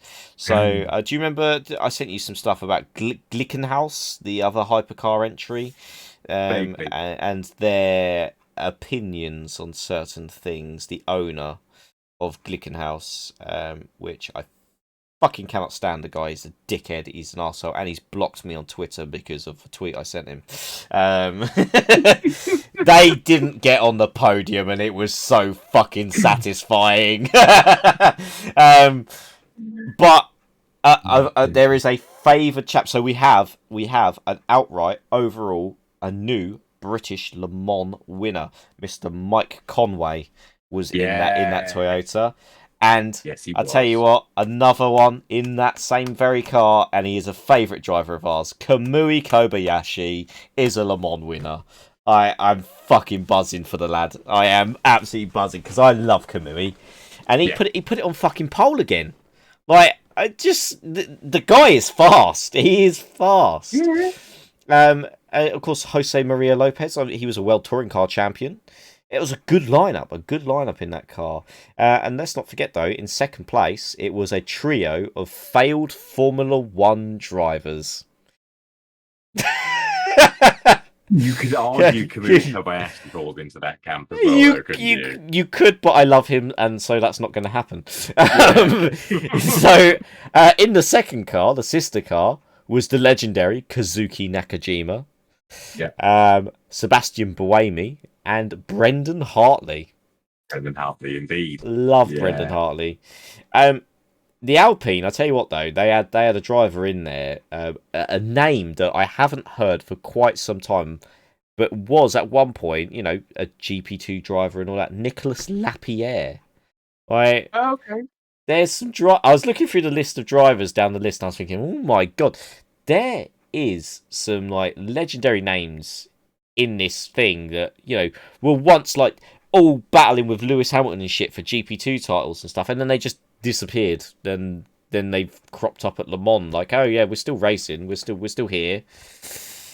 There's a lot of drivers at Le Mans that we know. I mean, Giancarlo Fisichella still brings out a Yes. Ferrari to Le Mans every year, as far as Yeah. I remember. I'm sure he was here Yeah. this year. Well, People like Sam Bird.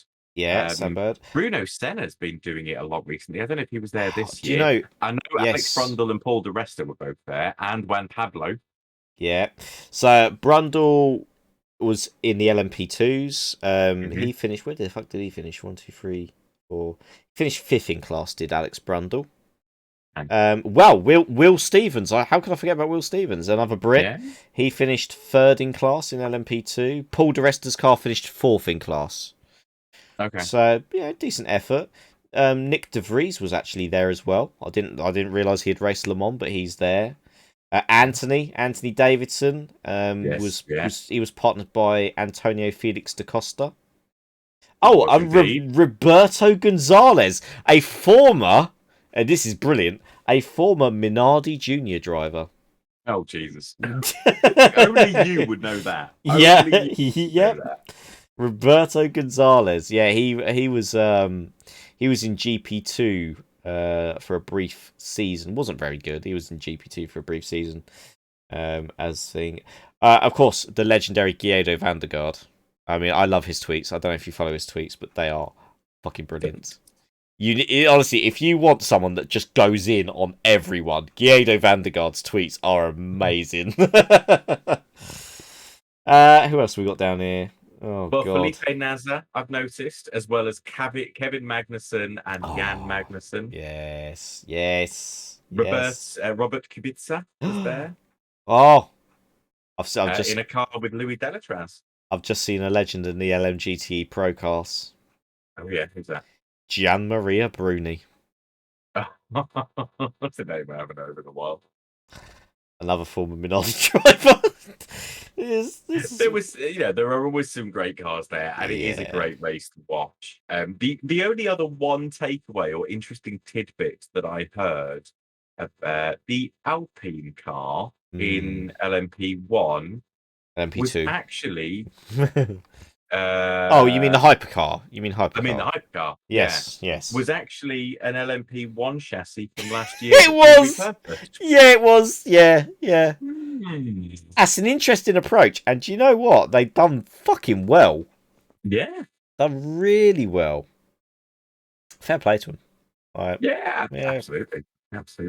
I think I've struggled a little bit. Yeah, we talked briefly about touring cars earlier. Oh God, yeah. In the 90s, touring cars was really easy to understand. You got points for winning. In the 80s, touring car points was just an absolute shit show. No one knew who was winning what. And actually, the winner. So we talked about John Cleland. John Cleland won whatever it was, the 1988 Touring Car Championship, without ever winning a fucking race, because he was fastest in his class. And therefore he sort of won his own class, but they didn't give points for that. It was all bizarre. Le Mans has sort of gone a similar way for me with LMP1, LMP2, hybrid class, super hybrids, GT Pro, GT Am. I sort of long for and miss the days of there just being big B10 and B12 monsters, and it didn't matter. To hell with the rule book, we'll just drive something as fast as we can. Yeah. I agree. The Le Mans of old was great. Like the Le Mans of old, when you go back to the Ford versus Ferrari era and all that kind of stuff, it was just outright who can make the fucking fastest car. And it was awesome. It was fucking awesome. It was great. Back in the day when you had to run to the car and strap yourself in as Oh, well. so good, so good, so good. I mean, the only event that I recall that actually still do that is the Goodwood races. Yeah, I think health and safety got a hold of that one and said it wasn't very correct. Mostly because most drivers would jump in the car and drive straight off and be doing their seatbelt up at 200 miles an hour, going Yeah. down Certain Facade. Yes. Yeah. Yeah. That was the obviously the problem with that approach, but yeah, I mean the Le Mans race was actually pretty decent in fairness. There was some close battles throughout. There was some good racing at times. Toyota, they didn't run away with it, but they were comfortable. They were never really under threat at any point in that race. But it was a good battle between the Alpine and the Glickenhaus cars. I quite enjoyed that. That was good. I mean, those cars finished on the same lap, so they were racing to the end, pretty much. And again, LMP2 had some great battles as well. So, it's all I don't know. It's not what it once was for me. Let's put it that way, Le Mans. It's not what Yeah, it once was. I feel the same. And I kind of want it to be, but Um,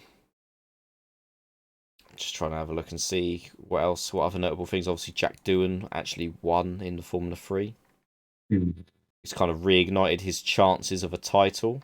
I'm not sure he's going to overtake Dennis Hauger though, because Hauger's yeah, he's bloody brilliant, bloody marvelous. Um, Well, I might hmm. have to suggest we might want to consider moving on to consider some final scores for drivers at the F1. Yeah. Otherwise, I might end up having to fall asleep in my office. I mean, no one wants that. No, No, no one wants to see that either. So, um, well, I absolutely. guess we can only legitimately base these scores on qualifying. Ugh. So I think so. Although, does Perez deserve to be marked down for his clusterfuck on the way to the grid? So ironically, I was having a similar thought. My thought process was everybody just get an average for this weekend because it was an average weekend. Sergio falls below average for making, let's face it, a rookie error, dropping it on the Oh, warm-up awful, lap to get to the grid. awful, yeah, That awful. that's not great. And George gets an outstanding from me for dragging a well-known poor Williams with no racing ability in it whatsoever to second on the I grid. That shows, we've said before, he's outperforming that car. I just think that just shows it. reinforces it for It me. just shows it. It just shows it. I, Um. I Okay. potentially concede giving Nicholas Latifi a slightly higher than average score as well. Otherwise, everyone else is exactly where I'd expect them to be. Yeah. I mean, yeah. Yeah. So we'll just chuck Nikita and Mick in average because they're where they didn't even change. They're just exactly where they usually are. Perez underperformance. Lando. Until his accident, he was doing well. He was, and I can't fault him for that accident. In stark No. contrast to Sergio dropping it on a warm-up lap, Lando was going hell for leather to try and get pole and was looking really racy. Yeah. I really felt for him, and I'm bloody glad he's okay. Yeah, do you know what? Again, glad he's all right, and obviously Doctor Seb checked on him, so that's the main things for us. Danny Rick was P4 in the classification. Just saying, his best result for quite some time, if you can call it a result. Yeah, well, quite. He was. That's sort of a roundabout where I'd expect that Mm, car to be. That's where Lando brings that car home. also, yeah. Let's just chuck him in there. Let's chuck him in there. Oh, there's loads of averages. Right, let's just chuck them all in. Chuck them all in. Can you add some more drivers to that? I mean, I could probably edit it, yeah, and probably add some others in there. Yeah. So I think Bert Mylander deserves an outstanding. Oh, fucking It- hell. Yeah, that's yeah. And do you know what? Alan van der Merwe for getting sideways in Puon in the wet and not bidding the medical car. That Absolutely. deserves a that deserves some So praise. so I think they Yeah. both get an outstanding for me. Oh, and let's not forget. I don't know if you saw the official announcement, but Nikita Mazepin held the fastest lap of the race. I So on that basis, where's he gone? Underperforming. Nikita Mazepin, insane drive. No. It was lovely talking to all guys, but clearly this podcast has gone completely to shit. I cannot even believe a fastest lap was given. Why are they giving out that award? You're behind the safety car. The fastest lap is the fucking safety car. Yeah, oh, absolutely. God Ridiculous. damn it. Yeah, absolutely ridiculous. There is only one other person I would potentially add into that list and add a score to. Okay. Michael Massey. Underperforming. Rubbish drive. Rubbish drive. Rubbish drive. Rubbish. Bottom of the fucking pile. Get out. You Send him home. Yeah, you starved us of our much wanted action. Indeed. Yeah, I guess that's where we are. George insane, Latifi good, everyone else average, Perez underperforming. It feels right to me. Yeah, it feels right. That's all we can gauge it on, really. Do you know, like the thing that's the big, obviously the big thing is obviously, you know, Kimi Räikkönen. This will be his last Belgian Grand Prix, his last season. What a career he's had, though. What a career he's had. Well, I mean, his motorsport career is not done and dusted. Let's not tar him with that brush. But what an F1 career he's had, and what a personality we're losing in the paddock. You know, he'll be a huge loss. Who replaces him? Who replaces him now? That's the thing. So I know this is an argument of semantics, and some people out there will hate me for saying this. Nobody replaces him because you cannot replace Kimi Räikkönen. No.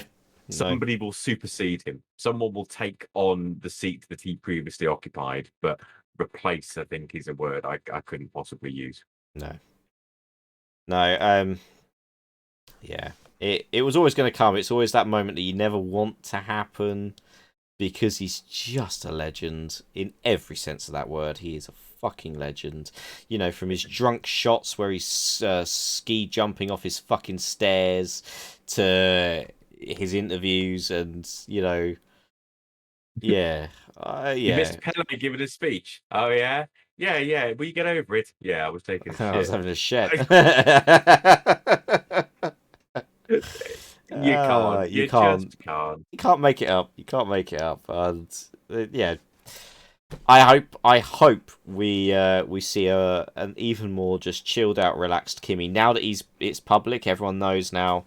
I just want to see him enjoy this final half of the season, and I want to see some, you know, I want to see Alpha actually get some strategy calls right in tricky circumstances to give him a relatively decent few results. Yeah. But yeah, a major loss, and we'll see. It's big for the driver market. Let's see what happens, you know, and who knows? Kimi Räikkönen for president of the FIA. Let's go. Yeah, chief driver steward. Let them race. Yeah, exactly. It's I don't know, just ice cream for everyone. You know, that'll be his policies. Seems fair. Yeah, I think that's it really. It is a triple header, so next race is this weekend at Zandvoort. Finally seeing Zandvoort on TV. So, guys, I hope you make sure you tune in for that because I think it could be a really good race. It is on the coast, so weather could be an issue again. That's the only thing. But otherwise, Zandvoort, fucking great track. Is it an F1 track? Let's find out. Let's see. Let's see what that brings to the table. I'm hoping for some bloody good racing. That's what I'm hoping for.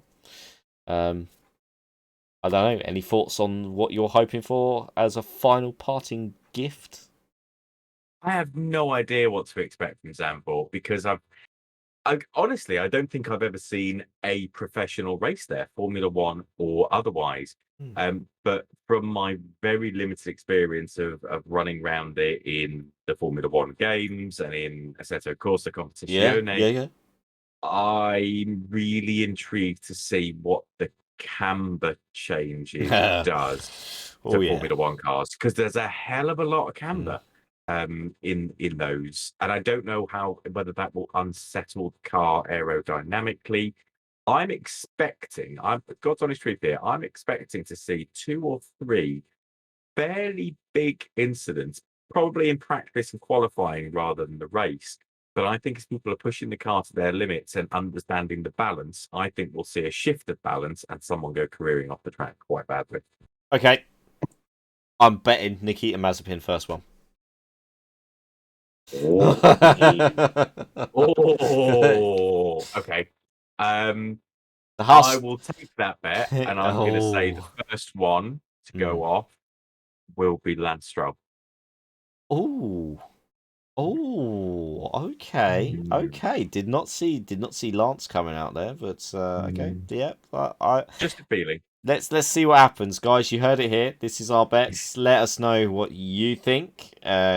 We probably shouldn't be betting these things, but yeah, fuck it, do it. Just put it in the comments below. Let's go. Let's fucking do this, and let's have the crash champion of the PulsarFire Paddock podcast. It's a new award. That's what we're giving. Let's get it to official FIA status. They do everything else. Let's do that. Yeah, sounds good. Yeah. Guys, I think that's where we're going to leave off for this one. We'll see you post Zandvoort. Ooh. Hopefully not another fucking washout. God. Hopefully then, yeah, a lot more F1 news, and hopefully we'll have some clearer understanding of the F1 driver market to bring you, and maybe the title battle will spice up a little bit more at Verstappen's home track. This will be an interesting one. So on that note, I think from me, for now, it is going to be very much goodbye. Take care and much love, and see you again very soon. And final words, John. Let's go. Oh, final words are going to be brief. Ta-ta. Thanks for tuning in. And we'll see you next time. Beautiful. All right, guys, take care. Bye bye.